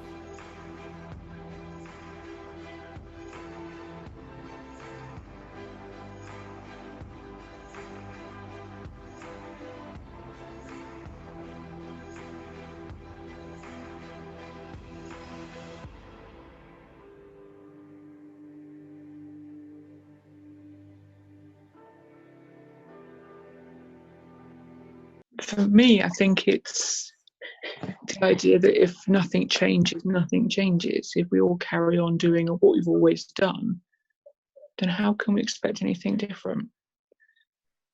And I suppose just realizing that, I mean, I'm in the UK, I don't know where anyone else is, but just realizing that no matter where you are, we all go through similar stuff. Yeah. And that's, for me, quite interesting, because I suppose you don't really look at it on a worldwide perspective very often. You just look at it, what's happening for me right now. But also the thought of, you know, going through trauma like I have and coming out the other side and being able to thrive. And listening to Connie and seeing the chat was quite amazing for me, because it showed that, you know, there is a way forward and the future is brighter. So that's me. So I don't know who's next. Brenda. Hi guys. So something that I've noticed that, and it wasn't just from this, but this was a good reminder. And especially with how many people said yes, I'm finding that taking that time and being grateful that this is like a pause to our everyday life, and actually being like, wow, this is a good thing I can finally slow down. And I know that my initial thought with the shutdown was like, thank the Lord, I can finally relax for a second. You know, that was my initial response. And then when, like, you know, doctor's appointments started getting canceled and everything else, I was like, yes, this is great. Like, my schedule's clearing up. I can finally relax for a minute. So I think that, I don't know, we as humans, I've been thinking a lot about this actually for the last year. We as humans like fill our schedule pretty full, and it doesn't need to be that way. And so I'm going to find out it hard to go back to, you know, quote unquote status quo. And I probably won't. So I'm going to take this as a time to realign my life with what's important. And one of the other things that I noticed was that memory is very tied to stress response. And when you're chronically in stress because you're constantly running around, you know, filling your time with everything, you're actually not really present. And then you can't take that into the future because your memory didn't get formed correctly. So you don't even have the past, you know, that's gone too. So being present and maybe doing a little bit less is actually what we need to do as humans. So that's all. So for myself, I can totally relate both to Anita and Brenda sharing. I have been through so many ups and downs during the quarantine, from the busy life, sometimes enjoying the slowdown, sometimes questioning myself, am I doing enough? Shouldn't I be doing more? And still feeling the overwhelmment. And my biggest takeaway from today is the power of the pause and connecting to the breath and allowing myself to just feel the feelings. Sometimes I wake up and I feel sad and I don't allow myself to feel it through, and it kind of just like piles up. And as Anita mentioned, the worldwide view, so my whole family is in Europe. So seeing the situation both right now, currently I'm in USA, so seeing the situation really like worldwide is actually so powerful, because we are all one and we are all in this together. And it's beautiful to feel the support of these groups and these trainings. So I'm extremely grateful. Thank you for listening, and I pass on to Heather. Hi. I think one of the main things I got out of it was talking about grief, and really, like you just said, learning to stand in the discomfort and be present and feel the feelings. Experienced a lot of loss this past 8 or 9 months, with 3 deaths in the family, and a relationship that I thought we'd be getting married this year, but it was not the case. And just appreciating the time to just feel and trying to heal so that I can show up better for my family and friends as a better version of myself. Thank you. Thank you for sharing.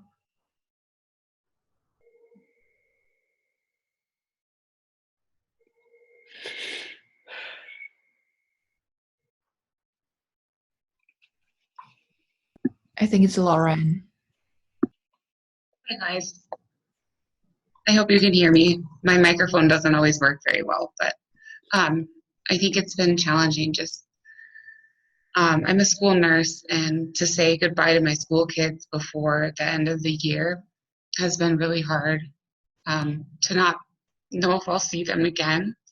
For the kids that are moving on to middle school, I don't know what their lives are like at home. They're very low income kids. They don't have enough food, and just feeling helpless, like I can't help them to get what they need, and I don't get to see them every day, and that's been really hard. And I am a nurse at a camp for kids with special needs during the summer, and I don't know if that will happen either. And they're some of the most special kids that I've ever known or met. And they teach me so much about life and what's important. And to not be able to be there this summer will be really challenging. So thank you for your support, and thank you for your encouragement to keep going and to continue to help people in all the ways that I can. Hi, everyone. Thanks for sharing to everyone before me. The biggest takeaway for me from this session has definitely probably been this exercise that we're doing now. I think this exercise has really helped me realize that all of these emotions and all of these feelings are truly global and universal. And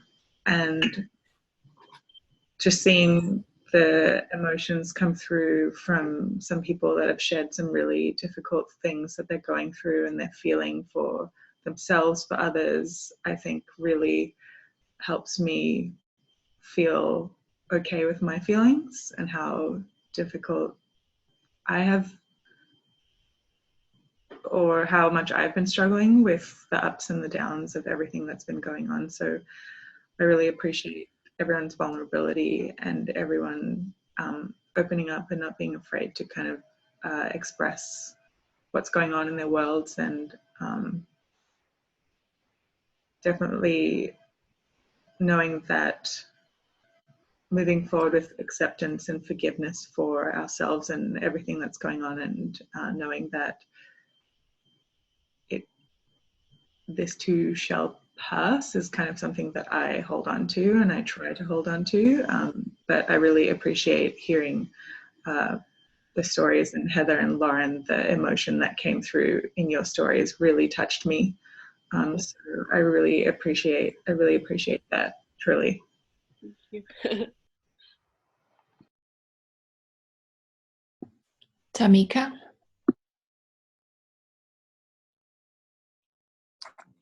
Can you hear me? Okay, good, because I've been having some computer issues. So today, this is my fourth one. And today, for me, this was more about, I was more settled in my own self. The first one was like really, really, I don't want to say traumatic because it wasn't, but it was me finding my voice and listening and using my voice. Because I felt compelled to do so in front of a whole lot of people, which doesn't usually happen to me.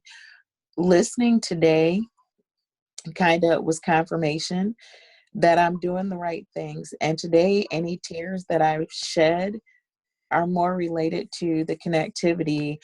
Oh, wow. Shared very beautifully.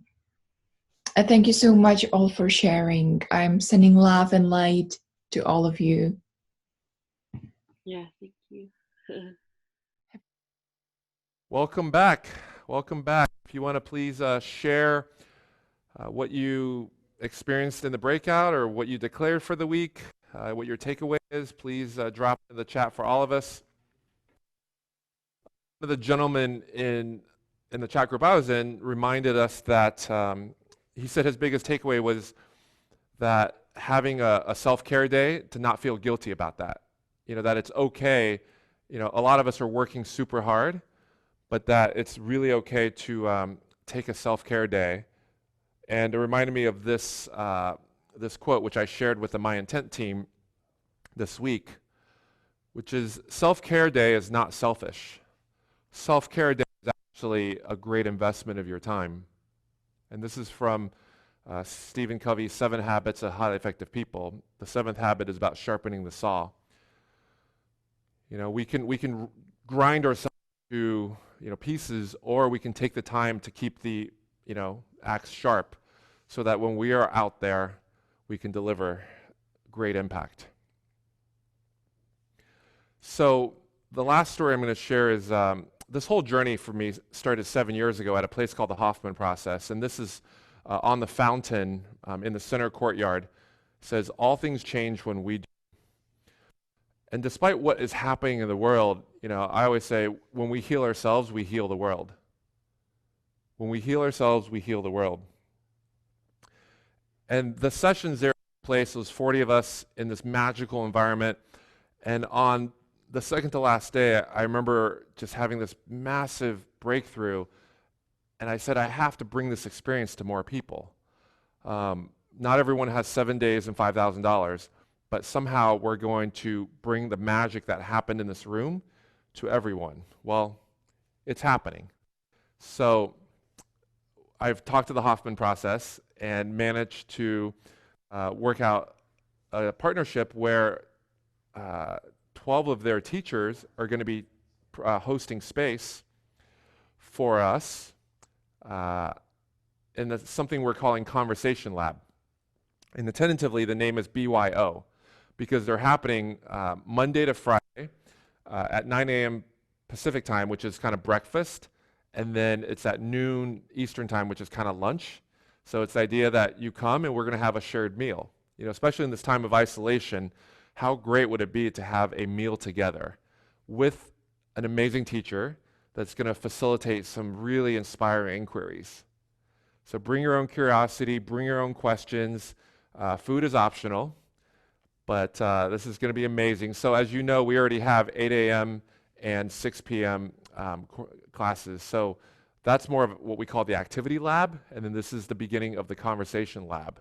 So all the details are going to be at myintent.org/lab. That's where you're going to get the Zoom link. It's all free. Come in and be inspired, and it's casual. Just if you want to have food while you're at it, great. If not, grab a beverage, or just come in and just be inspired. So again, we have evening 6 p.m., 9 p.m. Dance tonight, and then we have breathwork all week, Sunday to Thursday, and then we have singing on Friday. And this is going to continue to expand because we're going to go from 2 hours to 4 hours, 4 hours to probably 9 hours, to whatever, all the way up to 15 hours a day. In the morning, again, we have 8 a.m. Or 11 a.m. Yoga, journaling, meditation, movement, stretching, so that we can all start the day with clarity and purpose. Amazing, amazing teachers. And we have this group that is here to support all of us, bit.ly/MyIntent group, or just go on Facebook and search for MyIntent group and you will see it. And with that, if you want to continue to drop in the chat what you're experiencing, we're just going to stretch and dance and move. And then we're going to dance it out for a song, and then I'm going to open it up for shares. The session is now officially over, but if you want to hang out and you want to connect and you want to share, after the song, we're going to open the floor back up for people to share over video. And of course, feel free to drop in your feedback on the chat. Connect with Connie, MILCK, Amie, Ed. Thank you guys all so much for donating your time and your talent, and most of all, just your service to the world. So with that, I'm gonna for the new people here, we do a sign off. It's 2 taps on the heart and then peace. Because now we can't really handshake, so it's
All right. Anybody want to share with the group their experience, what's coming up?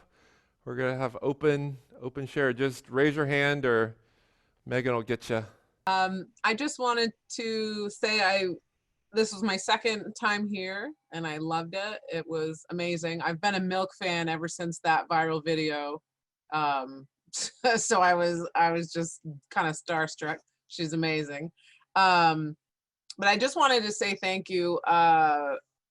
Last week it was my first time and I certainly got in touch with a lot of fear about like my financial situation and like my hopes for my future, you know, all that. And I stayed after, and it wasn't until then that I got up the courage to really put it out there. You know, and Chris and everybody who was here just was really nice to listen to me. And the inner voice beat the crap out of me for a while. After the session, the mean inner voice, I've got a good one too. I went for a run, and you know, it took me a long time to just get over it, like, you know, because the voice was, it was like, you shouldn't have said that, you shouldn't, you share too much, you share, you know, you let it out, you know it. So, but just by being able to share that, didn't bring, you know, any amounts of money into my life, but it just really helped me to get even further motivated to make my goals a reality. You know, I made, you know, a bunch of goals, you know, certain days, months. I've met with a financial coach. I just did a little call, and I am going to pay for like a full session. You know, I've spent hours like budgeting and like doing all this stuff. And so I was just so inspired. And I just want to say to this community, I am incredibly grateful for all of you and for coming into my life at this time when I most needed it. And I love you so much. Chris and Megan, everybody, thank you so much. Oh, thank you. Thank you. Keep doing the work. Hang with us. This is going to be great. And thank you for sharing.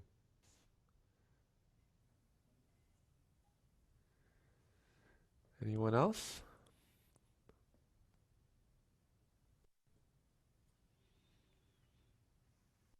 All right, Ed, go for it. Oh, here I am. All right.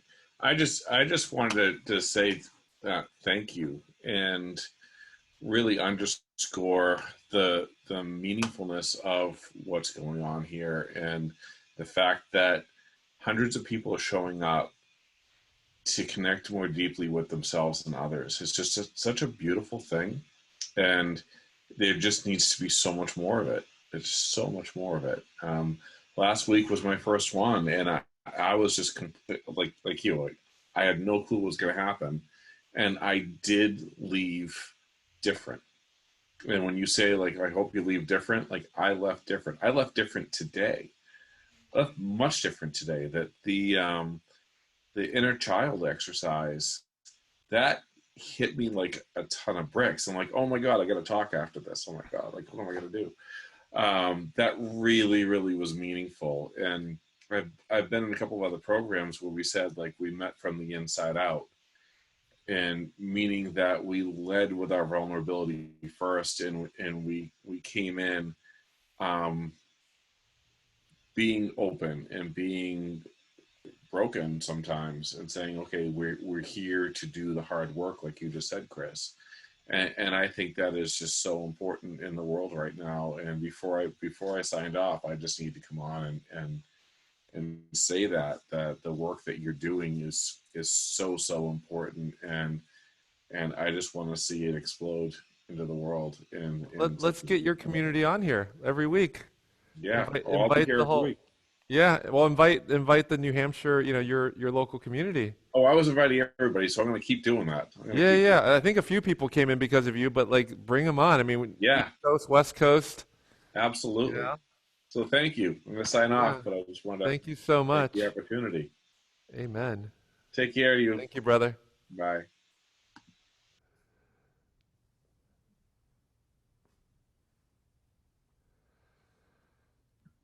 All right, Heather, I'll unmute you. Thank you. Thank you so much. This is my second time. My first time was about 2 weeks ago. And because of that time, I created a bracelet. It says show up.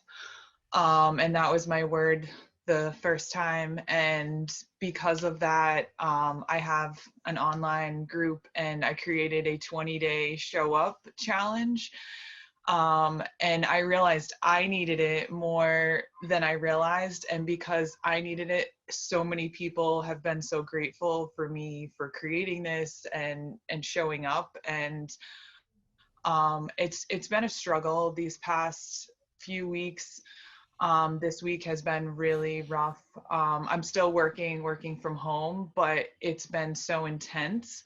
And then trying to work, be at home, deal with house stuff, family, and wanting to get my healing work in. It's been very emotional. There's so much tears and work that still has to be done. I'm so grateful for it because it's like every night, whether it's breath work, last night was the music or singing, and I didn't realize how much I needed it. I was like, I just want to go to bed. And then it was like joy and, you know, all the good energy stuff. And then today, listening to MILCK and the songs and releasing, and then someone saying smile.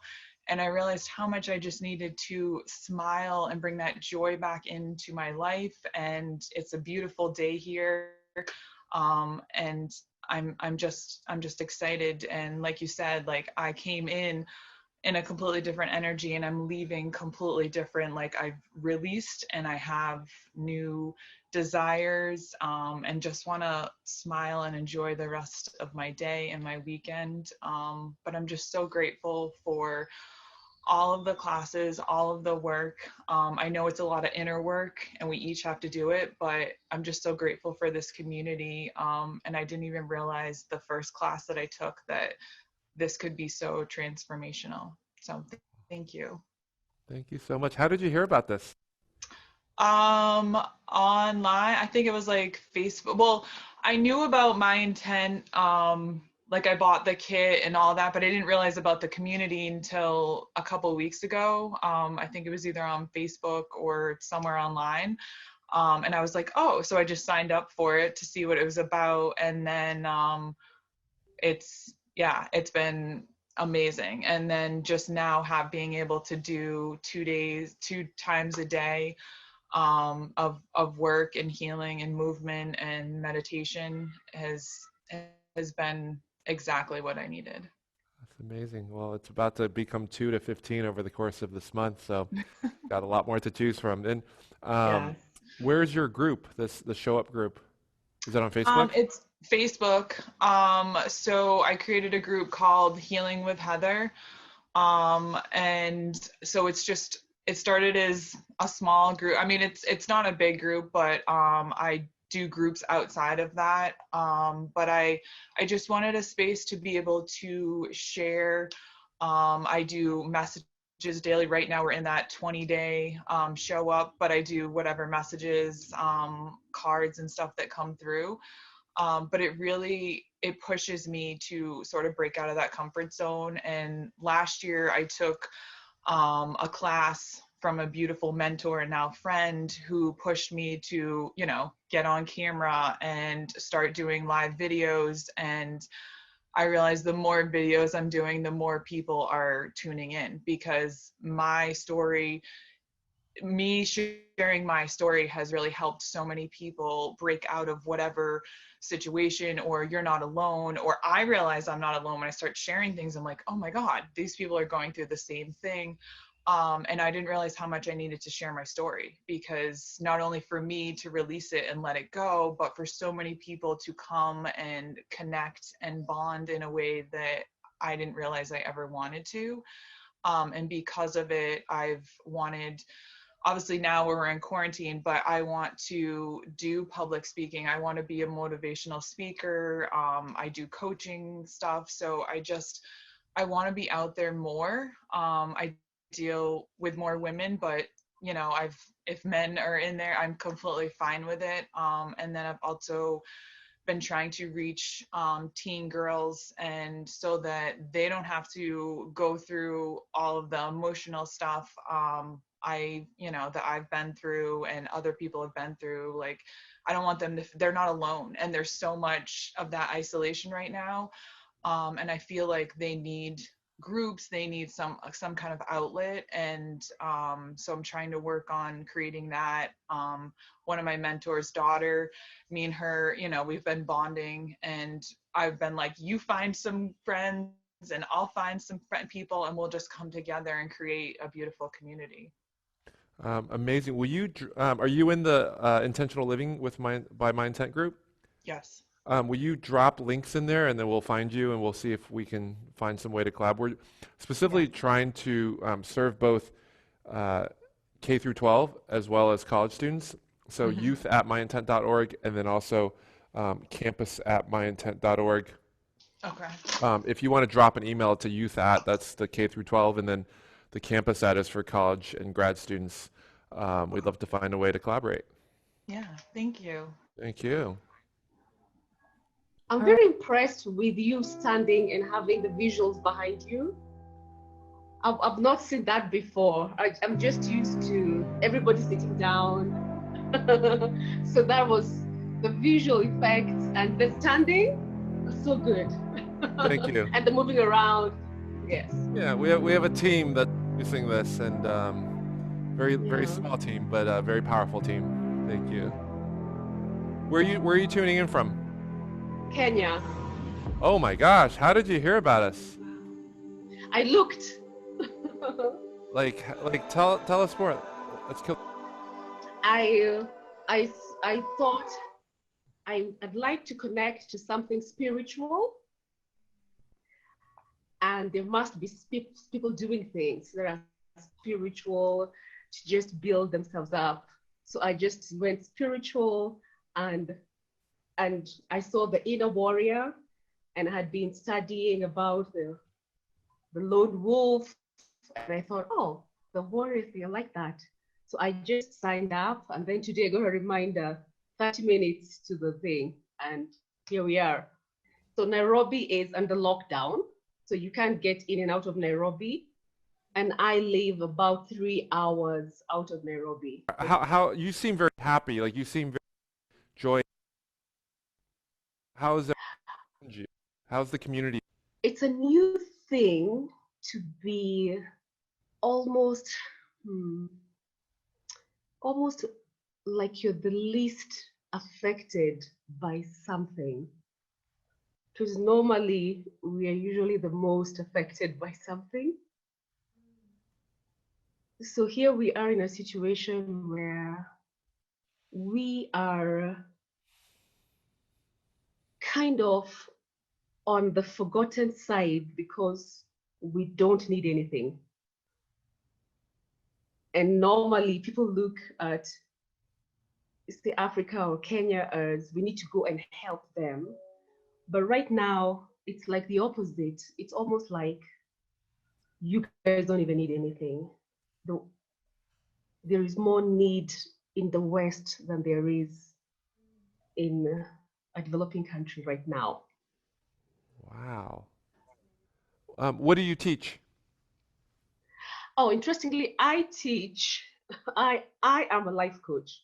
So I teach public speaking, I teach confidence, and I teach spiritual awakening. But my biggest one, of course, is presentation skills, which is why I was so impressed with yours, because I don't know how to present on a computer with PowerPoint when I am in the computer. We can connect. Let's connect offline. Chris at myintent.org. We'll send you some ideas for you to do this. What's Hello. up? How are you? Oh man, it was my first Saturday Warrior session. It's powerful. It was actually my birthday or my rebirth day today, May 2nd.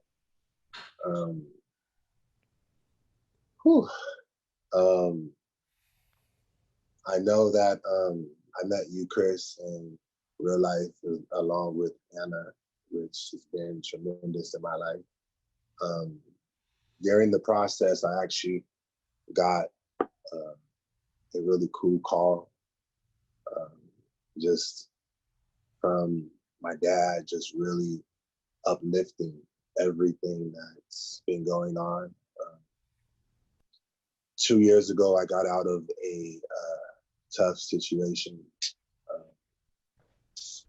I got out of an abusive relationship, which triggered some childhood stuff. I've been blessed to have lights leading me and guiding me, which led me to therapy about 2 years ago, which led me to doing yoga and meditation, which led the process to just ending up here and really learning how to let my authentic heart show and calming the internal noise that has been basically subconsciously leading for like 30 years or like 20, 25 years, and now it's gone. Not, it's feel like my heart is something turned, something. And it's excited to continue the process during the quarantine times. I mean, I feel that we all have a special, for me, I can only talk for myself. I'm taking this time to open my heart. So I want to really thank you guys and share. Thank you. Better every day. What are you wearing on your wrist? Where? Oh, I got I got this. It says breathe. Ah. MyIntent breathe, which yeah. About 2 months ago, at a meeting, not a meeting, but you and Anna downtown Los Angeles had a sex trafficking event actually. And it's when I first got educated on how awful it is currently and how I'm actually great our president's fighting against it as much as he is, and you guys and everybody. I salute that. Teamwork, dreamwork, and thank you guys. It's rock and roll. So. Thank you. I remember that. It was a beautiful day. We had a mass meditation in front of City Hall. Yeah. Really powerful. Yeah. Thank you for sharing. So thank you everybody around the world and everybody. We're in this together, man. So unite. Yeah. Amen. Yeah, so one of the things I wanted to share was something that MILCK brought up during her when through her music was can't keep quiet anymore, of being living in a way that I'm constantly trying to please other people rather than being authentic to who I am and the change I want to make in the world. And so I struggled for that for years, trying to just be myself. I always wanted to try and please everybody else. And I found it so exhausting at the end of every day. It was like, did I, asking myself, did I do it? Did they like me? Did they not like me? And by doing some inner work, and realizing that I'm a being that is amazing just as I am. I don't have to try. And so MILCK just kind of reminded me of that, so many times I tend to go back to that sometimes when I go out in public, that I just want to please everybody. But she just reminded me, just be myself, and it's okay. And I'm amazing and complete just the way I am. To let my guard, it's all I ever wanted. Hey guys, can we highlight me, please? It's all I ever wanted, to let down my guard, be out in the open, don't have to try so hard. That's it. Right? I think the word is the word allow, which is so counterintuitive. Sometimes we feel like we have to work.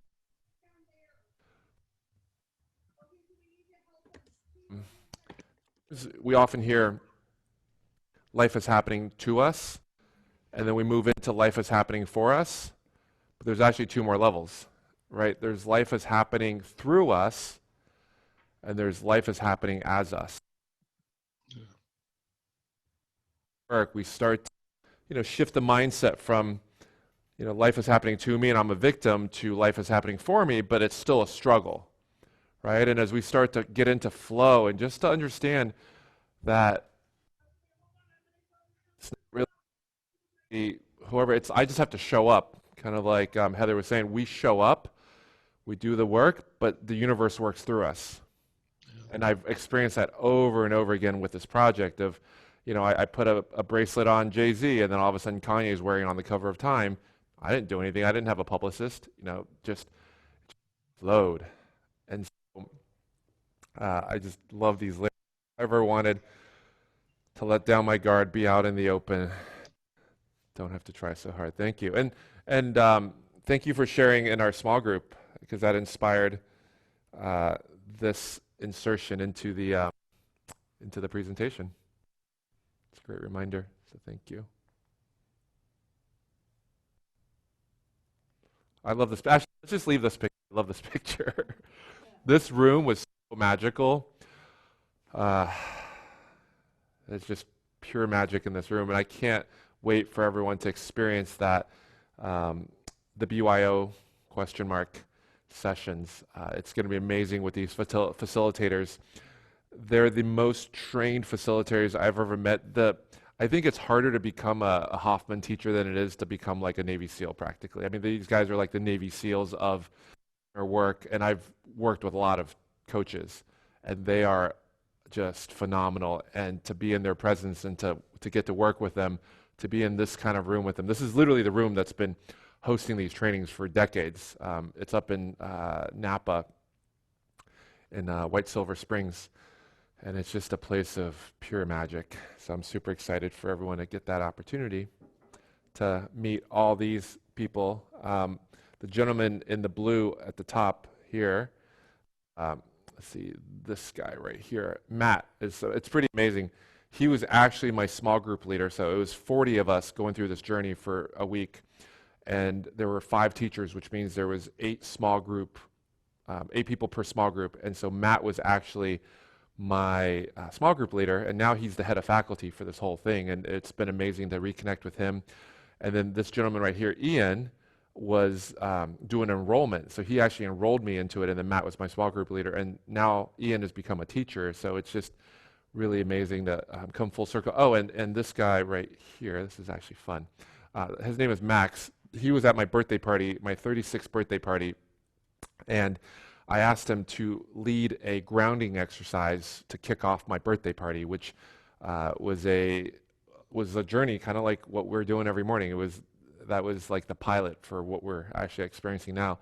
And at the time, he was just a alumni small group leader, and since he's become trained as a teacher, and so he's going to be facilitating sessions, and the other folks behind on the screen are all just absolute wizards of what they do. Anyone else? Think we're pretty good. Let's cue Line of Sight, and then let's this will be the last song, and then we're going to wrap it up. And if you guys want to drop anything in the chat to connect with each other in the chat, please feel free. We'll just have a last few minutes, enjoy the music. And please tell your friends, this I consider this medicine. I consider this 2-hour plus journey we do to be super healing for the soul. That's why we do it. I probably put in 20 hours of preparation alone to create this 2-hour experience, and that's not even counting all the other teachers that are here. So we put in a lot of effort to design a very potent medicine for the soul. There's no limit to how many people can enjoy this, so we would love to see 500, 1,000, 5,000, 10,000 people in this room, and it's up to all of us to invite our communities to come join and be a part of this experience, to be uplifted and to support each other.